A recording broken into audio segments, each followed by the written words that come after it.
All right, good morning, everyone. Welcome to Government Operations Military Affairs. It is Wednesday morning, February 5th, just after 9:30. This morning is going to be spent going over the language that will start to build the report for the committee recommendation to the House on the Bennington 1 election after yesterday's straw. Ledge Council and the clerk had started drafting some sample language to start the review. Now, it is going to be relatively short content, but we got to start just sort of poking at it, making sure it's clear and understood.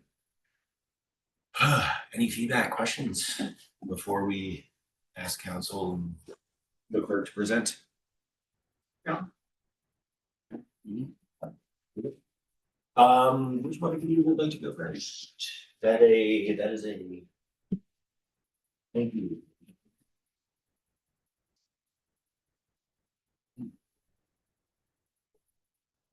Good morning. For the record, Tucker Anderson, Legislative Counsel. You should have in front of you draft 1.1 of the committee's special report on the request of Bruce Busa for the House to judge the election and qualification of member in House District Bennington 1. The special report consists of 2 brief paragraphs. This language reflects almost exactly what has been reported from this committee on other special reports concerning contested elections. We'll start on line 5. It states that Representative Byrong for the committee, to which was referred the request of Bruce Busa for the House to judge the election and qualification of its member in House District Bennington 1. You submit the following report. There are then 2 operative sentences.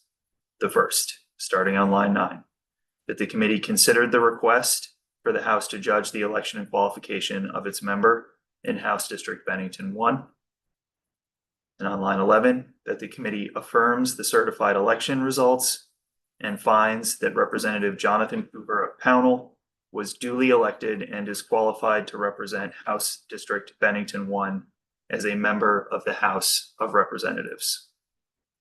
Within the sentence that I just read, both of those operative clauses have been used in prior special reports concerning the seating of members. Can I just ask you, that's line 11 to 14, that has been used verbatim, other than the name of the representative in the district? The verbatim clause that has been used in the past is the clause that reads that the member was duly elected and is qualified to represent the district. In one instance that the House clerk shared with me in the past, the term affirm has been used, and that was in reference to a contested seat in the Senate. The 3 words that have not been used are certified election results. Thank you. And we did request that those words be in there, because this was a certified election. So thank you. I appreciate that clarification.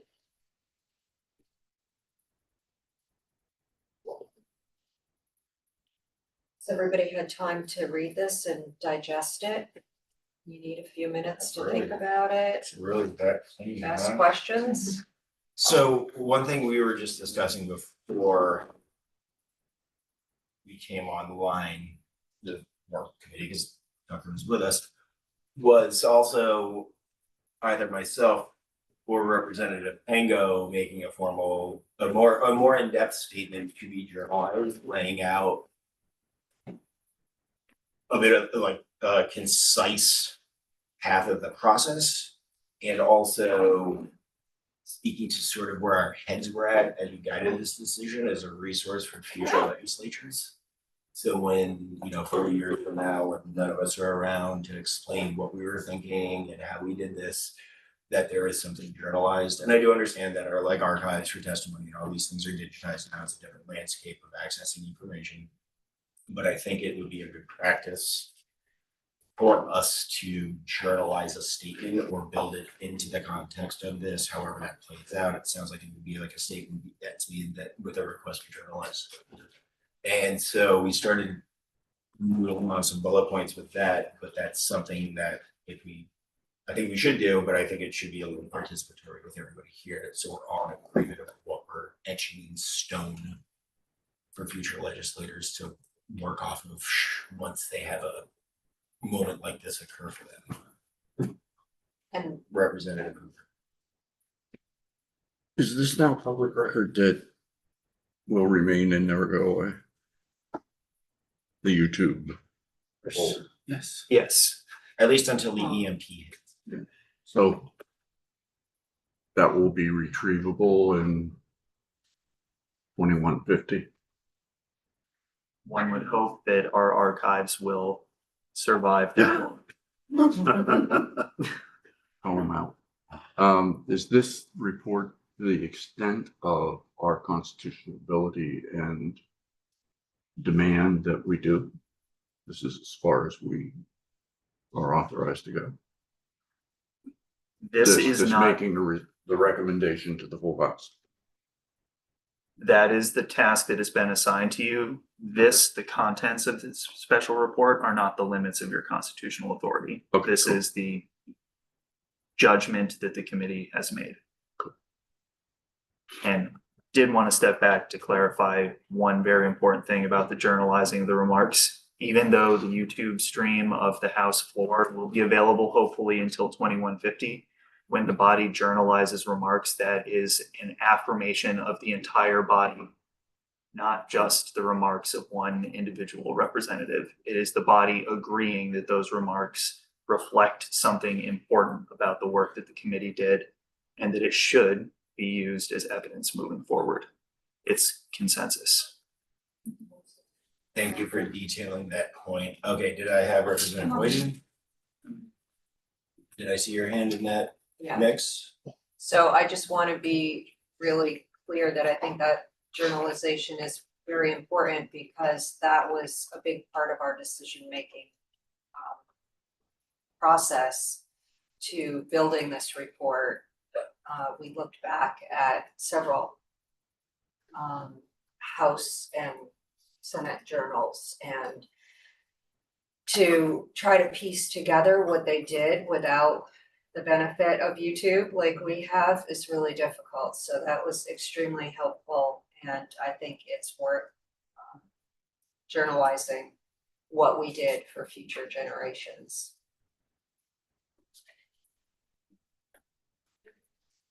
Representative. I was just gonna add that I think it's also probably like repository of everything that's done and probably the first place people will look, like was the first place we look for information, so it would save them a lot of times diving through YouTube videos. Representative Hooper Burlington.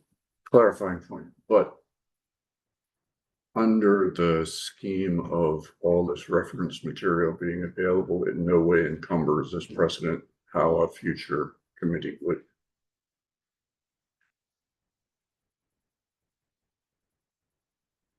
What was that? Precedent. We put all this stuff together. We memorialize it in journal and video, but it still, next time it happens, will be a clean slate for the next government operations committee to start from. And No, absolutely. And I just see this as being like a clearly defined intent to our process here for them to reference. Yeah. Yeah. Yeah, and also not just the YouTube videos, but all of the PDFs, all of the files, those will be available long-term as well, correct? Because, Everything in We our should, All right. so, documents, yeah. yes, all right, we would hope so. because that also will help shape how we came to our decision.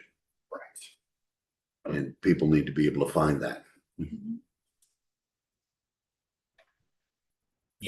And so, yeah, the digitization of this, just using the tech makes it a lot easier, right? We're going back most of the archives that we were really heavily referencing were the 83 and I believe the 74, right? So that was a whole different like era of record keeping and access for us this far down the line. So yeah, I think we're all very much in agreement on that. Now the question is, we have this scheduled for possible vote today. I'm comfortable doing so. My question is, do we want to take a timeout for a couple minutes to just like marinate on this language? If we can change the time of the vote. We should go ahead and vote. I don't know that we really can do that. The votes, Okay. Yeah. Then, yeah, we left it open for the whole morning. yeah, I guess I told the absent members 11 o'clock, so. Well, if that you, was on me, if you told them that, I did. let's hold the vote to 11. If they wanted to participate, or Morgan arrive. Yep. Right. So, all right. Does anyone have anything else for this specific moment in time? No. All right, we will reconvene at 10:55 to vote on this. If anyone has any language suggestions or anything of that nature, please speak beforehand and we will address that. But Autumn, take us off till we'll call it 10:55.